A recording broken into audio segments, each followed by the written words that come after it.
Hey, what's up guys, it's Nick2. Today I'm just going to be showing you guys what I believe to be the strongest Barbarian build for leveling, so you guys can easily just blast through the entire leveling process without having any issues in terms of damage, survivability, mobility.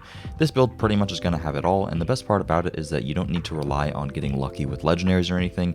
It's incredibly strong just by itself, and it will easily carry you all the way to level 50 without any problems. The build is designed to be incredibly strong on its own without, having to get lucky with legendaries or anything like that. But of course, at the end of the video, I'll mention some legendary options that I think that you guys should be looking out for, as well as talking about stats on gear that you want to look out for, etc.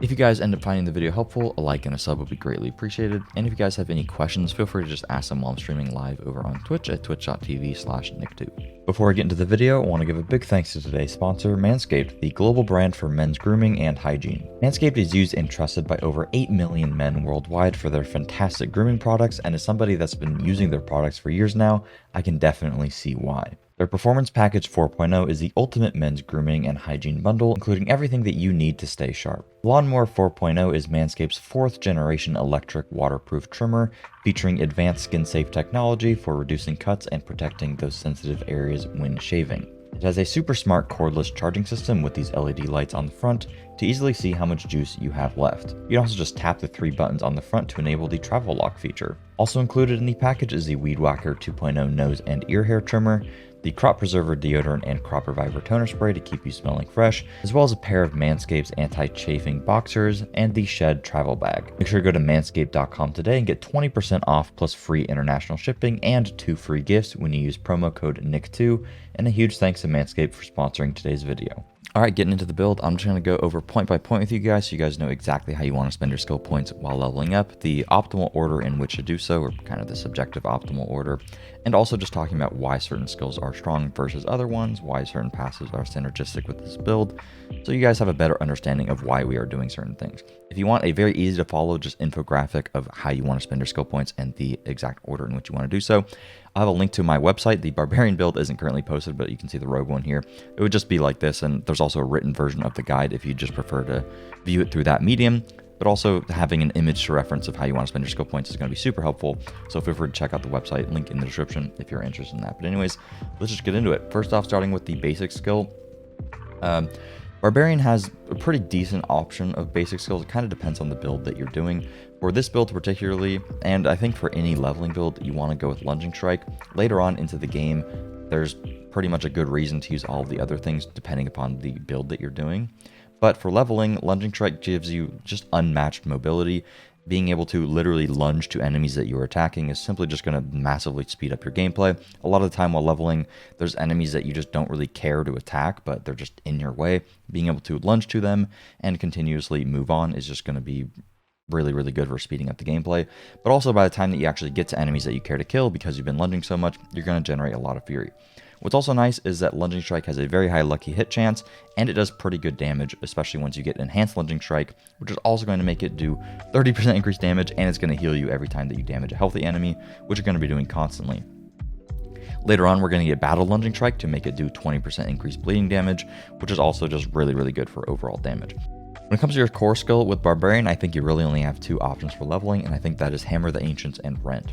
Whirlwind is going to be incredibly good late game. It just requires a lot of legendaries to really come online, so I don't think that you're going to be able to really take advantage of this while leveling because you just require so many legendaries that you're just not going to have access to.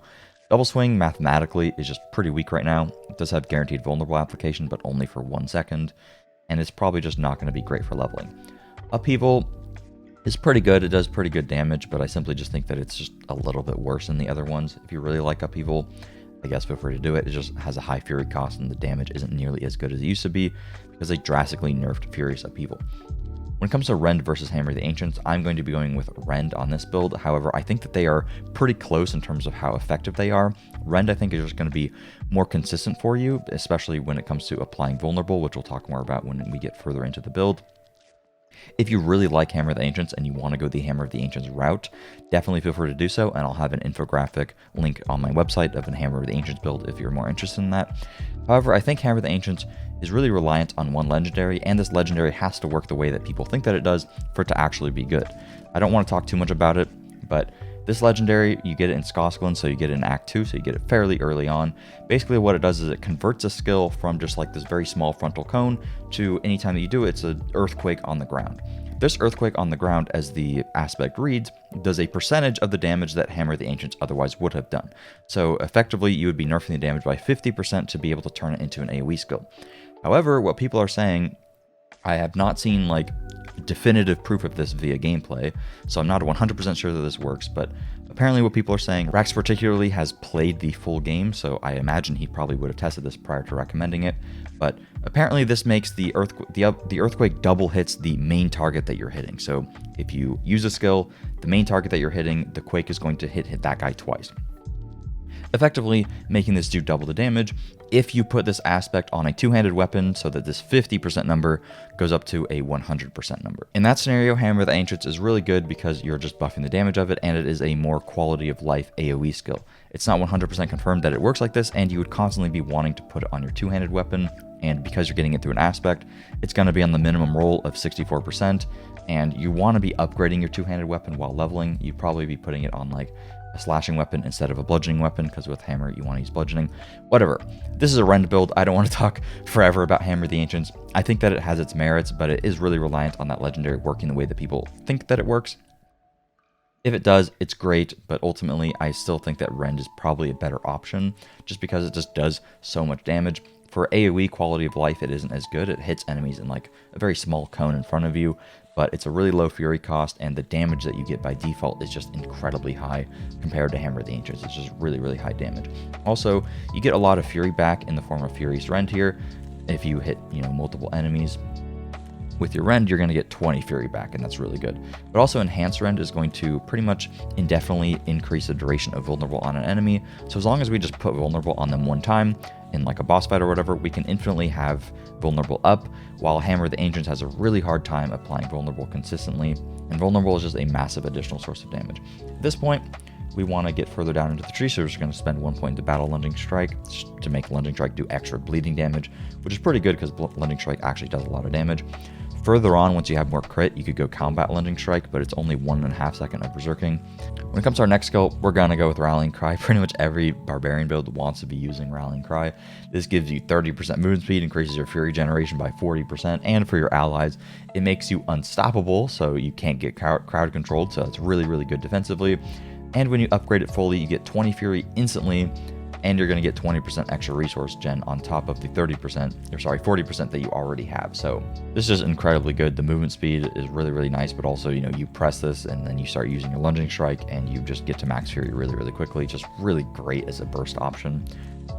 Challenging Shout, I'm not going to be using with this build, but if you have survivability issues, you can swap on Challenging Shout at this point instead of using Warcry. We're just going to put a couple points into Rend here.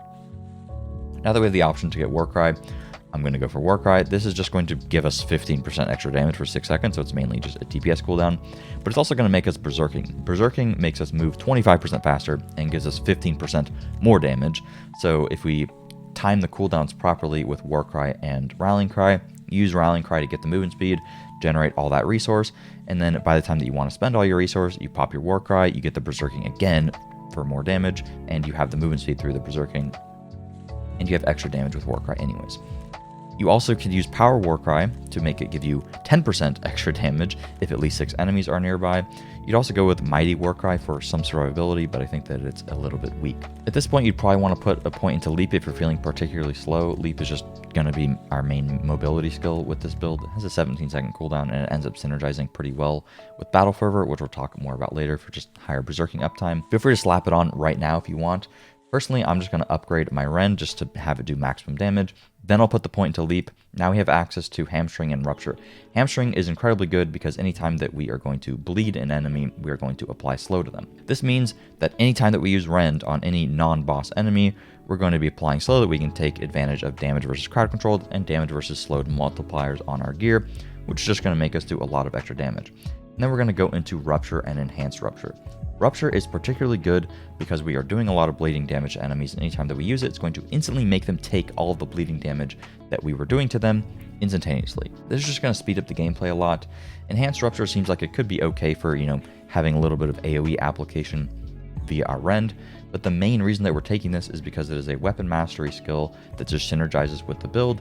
But if we put 1 point to Pit Fighter, 1 point to Slaying Strike, and then 2 points into Exposed Vulnerability, anytime that we deal direct damage with a weapon mastery skill, it's going to cause our core skill to make enemies vulnerable. How you want to end up playing with this is that you rend like once or twice, you're then going to rupture, immediately causing that bleed damage, and then because you ruptured, your next rend is also going to make the enemy vulnerable, and every time that you do rend, you're going to further extend the duration of vulnerable. So you only need to put 2 points into this to basically have a guaranteed vulnerable application.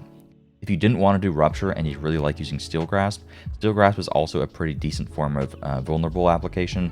Rupture, I think, is just going to speed up the gameplay a little bit more, just pulling the bleed out of enemies and just having that instantly tick. But I could very easily see even myself swapping this to Steel Grasp and just putting, the points here. At this point, we're just going to max out Pit Fighter because it just gives us extra damage and it's going to give us, some damage reduction against distant enemies. So that's particularly nice. Now we're going to go for Enhanced Leap to just reduce the cooldown on our leap if it doesn't hit anybody. And then we're going to go for Power Leap, which is really good. If Leap does damage an enemy, you gain 40 Fury. So that's just really good for Fury generation for the build. At this point, there's kind of 2 routes that you could go. Personally, I'm going to upgrade my shouts, but you could also go for Aggressive Resistance first and then get 3 points into Battle Fervor so that anytime that you use your leap, it's going to guarantee give you Berserking. So if you're just like running around in the open world or whatever, or even you're using this for Fury generation, you pop the leap, give you Berserking for the movement speed and the extra damage, and you just have higher uptime on Berserking. But I'm going to go 1 point into Booming Voice so that I can get 3 points into Raid Leader so that our shouts are just going to heal us. At this point, we're probably going to want a bit of survivability, so you definitely could go for this. Again, if you're like dying and you're having a really hard time, just take Warcry off and just put on Challenging Shout. Challenging Shout is going to give you a lot of damage reduction. It's just a long cooldown, so that's why I'm not using it. The healing that we get from Raid Leader is going to be really solid. We're just going to put 1 more point into Booming Voice, just increase the duration further on our Warcry and our Rallying Cry. Now we have access to our key passive. Barb actually has some pretty good key passives. Early on, I think Unbridled Rage is a bait because you simply just do not have enough Fury generation to benefit from this. Unconstrained seems pretty good, but I don't think that it is as powerful as Walking Arsenal or Gushing Wounds. Walking Arsenal is a bit conditional and you need to kind of play around it. You could benefit from this with this build, but ultimately playing a bleeding build and not having the ability to crit with a bleeding build is the main drawback of using a bleed build because you're just missing a massive multiplier there.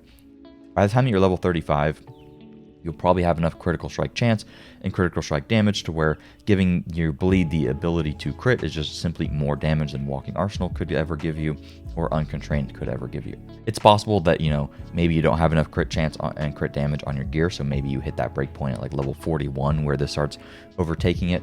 Ultimately though, crits usually have a lot of synergy with other things and it's mathematically probably not that big of a difference. Also, Walking Arsenal is just really conditional. This is just guaranteed damage all of the time. We did not take an ultimate with this build, and the reason being is that there's kind of a trade-off of either do you want the ultimate for really high boss damage potential or do you want vulnerable? And with this build, I think that vulnerable is simply just more consistent, and over the course of a boss fight, it'll just be more damage because the ultimates are really long cooldown.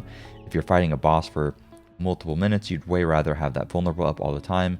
And by the time you're like level 30 or something, vulnerable is going to have like 50-60% increased damage on it. So not having good access to vulnerable is just really going to harm your build. You want all the other skills that we have access to just for quality of life when leveling. Now that we got our key passive, we're just going to finish off Booming Voice to just buff our shouts, and then we're going to go 1 point into Aggressive Resistance and then 3 points into Battle Fervor, like I mentioned earlier, to just turn Leap into a guaranteed Berserking application. Really nice.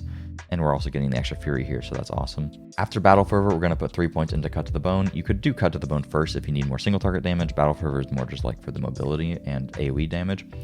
Cut to the Bone is really solid, 18% increased bleeding damage to vulnerable enemies. All of our damage is going to be with Rend via the bleed pretty much, so that's just a crazy amount of damage, and we're of course applying vulnerable very consistently with our Rupture Exposed Vulnerability combo. Just to make it easier on us, I'm just going to max out Exposed Vulnerability here while we're here. And while we're here, we're just going to max out Slaying Strike, just deal a massive amount of increased damage to injured enemies, so that's just really strong and works a lot better with like bleed-oriented stuff than it does with stuff that does a instant lot of damage because enemies are going to tick down, so that's pretty good. Then I'm going to put 3 points into Guttural Yell just for the damage reduction here. I imagine at this point you probably want some survivability, and you could even spec into this earlier for just 12% damage reduction. Alternatively, you could also put some points into Aggressive Resistance. I think it's just a little bit worse than a Guttural. Now that we're pretty high level, we're probably going to have a fairly good critical strike chance, so we can start putting points into critical strike damage, which is going to just work all the time with our Rend via Gushing Wound, so that's just a lot of extra damage there.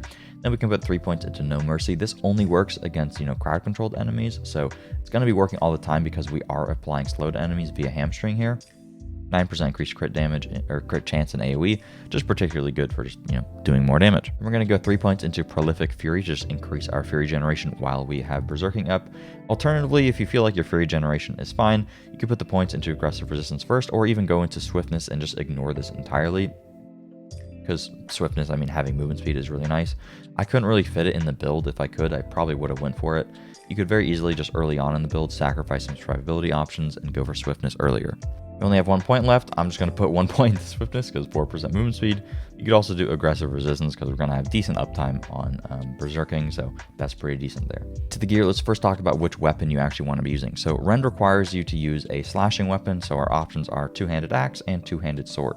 We don't really know what the technique is going to be. I'll have that updated in the written guide as well on my website once we know what the technique is. But right now, all we have to choose from is, do we want our Rend to use a two-handed sword or a two-handed axe? Generally, my recommendation for this is just use whatever you get that is the better weapon option while leveling, whatever has the highest DPS plus pretty decent stats on it. The difference between these two is not massive. Two-handed axes is more of a boss damage sort of thing where it's just going to increase your single target damage a lot more by giving you extra damage to vulnerable and extra crit chance against vulnerable. It's really, really strong against bosses. But two-handed swords is also just really good for ad clearing. 30% increased bleed damage after killing an enemy. That's really good, but you could also benefit from this on bosses because there's a lot of boss fights that have ads that you can kill and then get the extra bleeding damage, which is really strong as well. Really, the recommendation here is just use whatever you happen to get while leveling. When it comes to which legendaries you guys want to be looking out for, unfortunately, there's not many that you can guarantee get while leveling. I'm trying to go over some of the ones that I think are particularly really strong that you want to be looking out for. Two that you can get guaranteed are going to be Edgemaster's Aspect for just more damage, and the same thing with Aspect of the Expectant. These will just be pretty good, and you get them early on in Skosklin. There is a Rend legendary that you can get guaranteed as well, but it's like a lucky hit chance. You have a chance to generate some Fury. It's not that good. If you get it, obviously put it on. It does synergize with Rend, but the chance that it procs is pretty low. You're not going to benefit from it too much. One of the best legendaries that you can possibly get is going to be Aspect of Echoing Fury. Anytime that your shout skills are active, it's going to generate 2 to 4 Fury per second, and this is going to stack, so if you use both of your shouts at the same time, they last for 6 seconds both. That's going to give you a massive amount of Fury, but it's also going to scale off the Fury generation that you're getting, so that's just really, really good. Bold Chieftain's Aspect is also insane. Anytime you cast a shout skill, the cooldown is going to be reduced on that shout, so that's really good. Difficult to find this one, but if you get it, that's really going to speed up your leveling. Aspect of Encroaching Wrath is something that I have on here, but I don't really know how it works. It's possible that this makes the Rupture with the bleed do 100% increased damage because the Rupture does damage based on how much bleed is on the enemy, or it's possible that it just does not work with Rupture at all. I don't really know if it does work with Rupture, though that makes Rupture like super, super insane. And if you pair that with Weapon Master's Aspect, where you have 2 charges of your Weapon Mastery skill, that's a lot of extra damage if it does work like that. Unfortunately, didn't get to test that because I didn't see this in the beta, but that would be interesting to see. Aspect of Disobedience, good for just extra armor that you're going to have up all the time. Don't really know if this is going to be good. I kind of just have it on here just because there's not that many crazy things to be looking out for. Iron Blood Aspect, very good for survivability. Every enemy that's bleeding, going to take 10 to 20% increased reduced damage, so that's really nice. Wind Striker's Aspect is just good for movement speed. Once you get Gushing Wound and your bleed can crit, it's probably going to be critting a lot. Conceited Aspect, just deal extra damage if you have a barrier, and you could pair that with the Barrier Legendary as well, which I don't even have on. I just have this on because there's not that many great options. And Limitless Rage is also good for each point of Fury that you have while at max Fury, just going to increase the damage of your core skill. Bold Chieftain's Aspect and Aspect of Echoing Fury are probably the 2 things that you're going to want to look out for the most. When it comes to stats, always make sure to be prioritizing your weapon damage because everything scales off your weapon damage. Ignore Critical Strike chance and Critical Strike damage until you are level 25 and you get access to your key passive Gushing Wound. At that point, then crit chance and crit damage becomes pretty good. Vulnerable damage is probably the best thing that you want to be stacking, really strong. And then all of these other things, damage versus elites is good, damage versus bleeding, damage while berserking, damage with bleeding, all that stuff is going to be pretty good. Core skill damage, of course, is going to be good. When it comes to the skills that you want to be looking out for in gear, like plus ranks to skills, plus ranks to Rend, or plus ranks to shouts is going to be what you want to be looking for. Getting ranked to Leap or to Rupture isn't really going to do anything. So that's pretty much going to be it for the build, though. Thank you guys so much for watching. If you enjoyed, please make sure to drop a like and subscribe for videos similar to this one. And make sure to check out the website so you can see the written version of the build on there, so you can easily reference it while leveling. Thank you guys for watching, and I'll see you guys later. Peace.